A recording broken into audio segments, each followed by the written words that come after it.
안녕하세요. 오늘은 아주 오래되고 또 흥미로운 수수께끼를 하나 풀어볼까 합니다.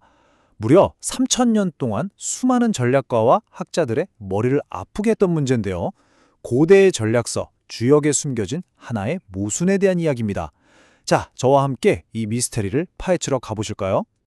오늘 우리는 이 6단계를 따라서 하나의 거대한 퍼즐을 맞춰볼 겁니다. 먼저 승리라는 게 대체 뭔지부터 생각해 보고요. 그 다음에 문제의 역설을 정면으로 마주할 겁니다. 그리고 이 문제를 풀기 위한 여러 가지 접근법들을 비교해 본 뒤에 마지막엔 이 모든 것에서 우리가 얻을 수 있는 진짜 지혜가 무엇인지 이야기 나눠보겠습니다. 자, 본격적으로 역설을 다루기 전에 먼저 주역이 승리라는 것 자체를 어떻게 바라보는지부터 알아야 해요. 여러분, 그냥 이기기만 하면 무조건 좋은 걸까요? 글쎄요, 주역의 생각은 좀 다른 것 같습니다. 바로 이 말이 핵심인데요. 주역은 이런 말을 합니다. 아무리 대단한 승리라고 해도 그 과정에서 치른 대가가 너무 크면 그건 진짜 성공이 아니라는 거죠. 생각해보세요. 3년 동안이나 전쟁을 해서 겨우 이겼는데 그동안 백성들은 완전히 지쳐 나가떨어졌다면 그게 과연 의미 있는 승리일까요? 바로 이런 생각이 우리가 앞으로 살펴볼 복잡하고 깊이 있는 전략적 사고의 출발점입니다.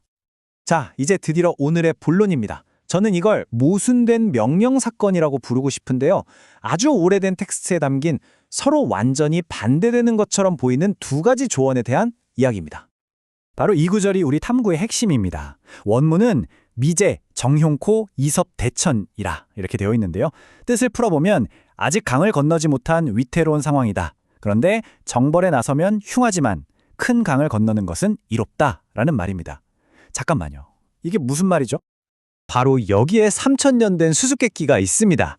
아니, 어떻게 같은 상황을 두고 공격하면 망한다고 경고하면서 동시에 큰 움직임을 보이는 건 좋다고 말할 수 있는 걸까요? 이게 바로 우리가 오늘 풀어야 할 역설입니다. 자, 이 어려운 수수께끼를 풀기 위해서 우리가 처음으로 만나볼 명탐정들이 있습니다. 바로 송나라 시대의 위대한 학자들이었던 정의와 주희인데요. 이분들은 아주 현실적이고 신중한 해법을 내놓습니다. 이 두 학자의 해석은 아주 명쾌하고 간단합니다. 먼저 정의는 이걸 시간 순서로 봤어요. 지금 넌 약하니까 일단 위험에서 벗어나는 행동, 즉 강을 건너서 몸을 피하고 그런 다음에 다른 일 생각해봐라, 이런 거죠. 한편 주의는 한술 더 뜹니다. 아니, 약한데 공격하면 당연히 흉하지. 이거 혹시 글자가 잘못된 거 아니야? 이롭다가 아니라 이롭지 않다였는데 잘못 전해진 걸 수도 있어 라고 본 거죠. 두 해석 다 공통점이 있어요. 정벌과 강 건너기가 동시에 일어날 수는 없다고 본 겁니다. 그런데 말이죠. 여기서 판을 완전히 뒤집는 인물이 등장합니다. 바로 조선 최고의 학자 중 한 명인 다산정약용입니다. 그는 이 모순을 피하거나 수정하려고 하지 않고 오히려 정면으로 끌어안으면서 훨씬 더 깊이 있는 해법을 우리에게 보여줍니다. 정약용의 생각은 차원이 달랐습니다. 그는 주역이 단순히 이럴 땐 이렇게 해 하는 식의 정적인 조언집이 아니라고 봤어요. 그보다는 상황이 시간에 따라 어떻게 흘러가고 어떻게 변하는지를 보여주는 하나의 살아있는 시스템으로 본 거죠. 그러니까 문제의 그 구절은 한 장의 사진이 아니라 한 편의 짧은 영화 같은 거라는 겁니다. 자, 그럼 이제부터가 하이라이트입니다. 정약용이 시간이라는 개념을 가져와서 이 오래된 역설을 얼마나 멋지게 풀어내는지 한번 같이 보시죠. 먼저 정벌하면 흉하다는 경고가 왜 나왔는지 그 과정을 한번 따라가 볼게요. 처음에는 우리 쪽이 좀 유리해 보여요. 그래서 좋아, 지금 공격하자 하고 나서는 거죠. 그런데 시간이 흐르면서 상황이 완전히 뒤바뀌는 겁니다. 우리의 강점이 오히려 약점이 되고 적은 그 틈을 타서 힘을 회복하고 우리를 압도하게 되는 거죠. 결국 우리의 공격이 재앙으로 돌아올 수 있다는 겁니다. 바로 이 변화의 가능성을 내다봤기 때문에 섣부른 정벌은 흉하다고 경고한 것입니다. 오케이, 흉하다는 건 이제 알겠습니다. 그런데 그럼 큰 강을 건너는 게 이롭다는 말은 대체 어디서 나온 걸까요? 이건 또 무슨 뜻일까요? 바로 여기서 정약용의 천재성이 폭발합니다. 그는 이 두 조언이 전혀 다른 선택지에 대한 이야기라고 봤습니다.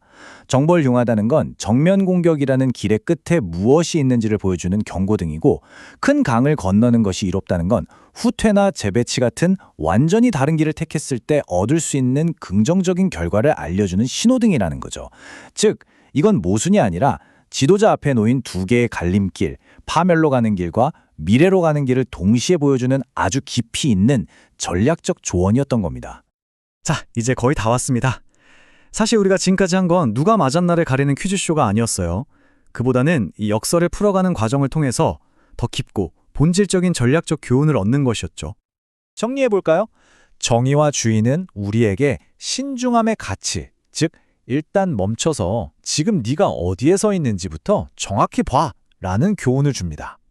아주 중요하죠? 그런데 정약용은 여기서 한 차원 더 높은 지혜를 보여줍니다. 상황은 살아있는 생물과 같아서 계속 변하니까 지금 서 있는 곳뿐만 아니라 이 길이 어디로 이어질지, 저 길은 또 어디로 갈지를 내다봐야 해 라고 말하는 거죠. 결국 진정한 전략은 여러 가능성을 보고 그 흐름 속에서 최적의 타이밍을 아는 지혜입니다. 바로 이것이 우리가 맨 처음에 이야기했던 기나긴 승리의 대가를 치르지 않고 더 나은 길을 찾는 지혜와 맞닿아 있는 겁니다. 이게 그냥 3000년 전에 뜬구름 잡는 이야기가 아닙니다. 요즘으로 치면 딱 이런 상황인 거죠. 어떤 스타트업이 있는데 지금 무리하게 제품을 출시하면 시장 반응이 안 좋을 게 뻔해요. 이건 정벌이 흉한 상황이죠. 하지만 그렇다고 가만히 있으면 망하잖아요. 그때 잠시 숨을 고르고 생존을 위해 투자를 유치하는 것, 이게 바로 큰 강을 건너는 현명한 선택이 될 수 있는 겁니다. 둘 다 큰 움직임이지만 하나는 파멸로, 다른 하나는 미래를 위한 기회로 이어지는 거죠. 오늘 이야기는 여기까지입니다. 마지막으로 여러분께 이 질문을 남기고 싶네요. 여러분이 다음에 어떤 어려운 결정에 직면했을 때 해야 하나 말아야 하나 같은 흑백 논리에 갇히기보다는 이 상황이 지금 어디로 흘러가고 있을까? 혹시 내가 보지 못하는 다른 길은 없을까? 하고 한 발 물러서서 상황의 흐름을 읽어보는 건 어떨까요? 어쩌면 진정한 지혜는 하나의 정답이 아니라 그 흐름 속에 있을지도 모릅니다.